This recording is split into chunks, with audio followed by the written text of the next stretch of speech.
अज़र सदीक साहब, आपने सुना सलीम बुखारी साहब कह रहे थे कि अभी अदालत इन चीज़ों से अपनी जान छुड़ाना चाह रही है। आप एग्री करते हैं इससे?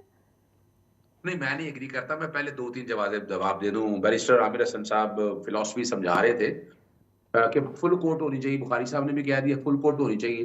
तो पार्लियामेंट फुल नहीं होनी चाहिए? क्या पूरी पार्लियामेंट का ये फैसला है? यानी बातें जितनी मर्जी करा लें इन लोगों से, भाई पूरी यानी ये बता रहे हैं कि तकसीम है, वो बिठाओ पार्लियामेंट सारी को, लेके आओ पूरी पार्लियामेंट को। क्या वो पार्लियामेंट एक पेज के ऊपर है? यहीं से इनका आर्गुमेंट जीरो हो जाता है।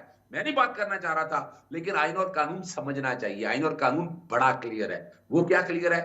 90 डेज इलेक्शन कमीशन है, आजाद और खुद मुख्तार सारे इलेक्शन कराने। अब आते हैं अगली बात की तरफ, जो सलीम बुखारी साहब कह रहे हैं, कोई पॉलिटिकल डिबेट नहीं है।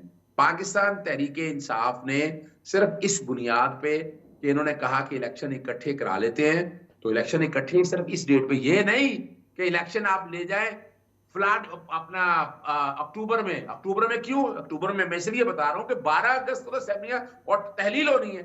फिर तो आइन आपने तोड़ दिया, और तहरीक इंसाफ इस तरह के किसी आइन तोड़ने में नहीं जाएगी। और उन्होंने अगर कहा है कि इकट्ठे कराना है, उन्होंने कहा कि आईनी तरमीम करें हमारे साथ मिलके, कि ऐसे हालात हो तो हम आइन में तरमीम करके इलेक्शन इकट्ठे करा सकते हैं। यानी ये चीजें ऐसे नहीं जुड़ी हुई कि जनाब किसी को प्यार और मोहब्बत की बातें हो रही हैं, प्यार मोहब्बत का कोई खत लिखा जा रहा है, या मैं कोई एक मजमून लिखने लगा हूं। इसके लिए you need to have a constitutional amendment.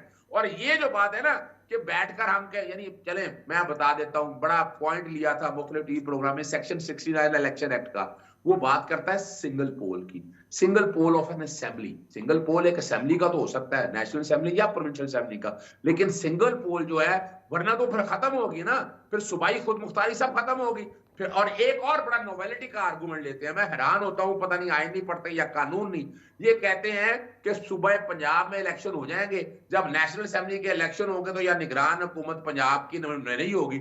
भाई आइन ने ये कहा है, आइन ने ये कहा है कि अगर कौमी असेंबली तहलील होगी तो निगरान हुकूमत उसकी बनेगी, अगर सूबाई असेंबली तहलील होगी तो निगरान। यानी ये क्या नॉवेल्टी दे ले है कि कल कौमी असेंबली के जब इलेक्शन होंगे तो पंजाब में भी ऑटोमेटिकली असेंबली तहलील करके निगरान हुकूमत नहीं आए। यानी बड़ी हैरानगी होती है। यानी ये तो खुश होते हैं आइन तोड़ के, कानून तोड़ के, फिलॉसफी बता के। लेकिन नजर सदीक साहब, वो आर्गुमेंट आता है कि रिकमेंडेड नहीं है ना फॉर्मूला, लॉ में कोई कदगन तो नहीं, लेकिन रिकमेंडेड फॉर्मूला नहीं है। देखिए मैं तो आइन पे आर्टिकल 4 और 5 की बात करता हूँ। Everybody has to act in accordance with law.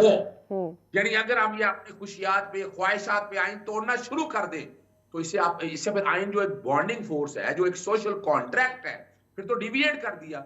फिर तो कल कोई, यानी फिर इसका मतलब क्या है कि जो ताले आजमा पहले आते थे, एक डिक्टेटर आता था बैठकर आइन में तरमीमें करता था, एब्रोगेट करता, सबवर्ट करता था, तो क्या अब कर दिया जाए? ये तो बातें कर रहे हैं आर्टिकल 6 की। मैं आर्टिकल 6 की तरफ नहीं जाना चाहता। आर्टिकल 4 और 5 और हलक तोड़ रहे हैं। और लेकिन नजर सदीक साहब, जो आर्टिकल 6 की इम्प्लीमेंटेशन करवा सकते हैं, जो कोर्ट है वो खुद कह रहा है ये सियासी अमल है, इसको हल करे, वो खुद अपने हुक्म की इम्प्लीमेंटेशन नहीं करवा पा रहा है एनी हाउ।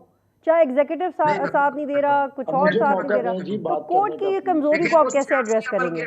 सियासी अमल वो ये कहा है कि आप एक देखे ना, वो क्या है, वो सियासी अमल का पोजीशन समझिएगा। वो एक इलेक्शन इकट्ठे कराना चाहते थे। उन्होंने कहा उस मसले को क्या हल है? उस मसले का हल ये है कि पहले आपस में कंसेंसस होकर एक डेट आए, और डेट आने के बाद आपने, इन्होंने सुना नहीं है, मुस्लिम बुखारी साहब ने भी शायद ही सुना, कि उसमें आइन में तरमीम करनी पड़ेगी। आइन में तरमीम करके आप 90 दिन का प्रोसेस आगे ले जाना पड़ेगा।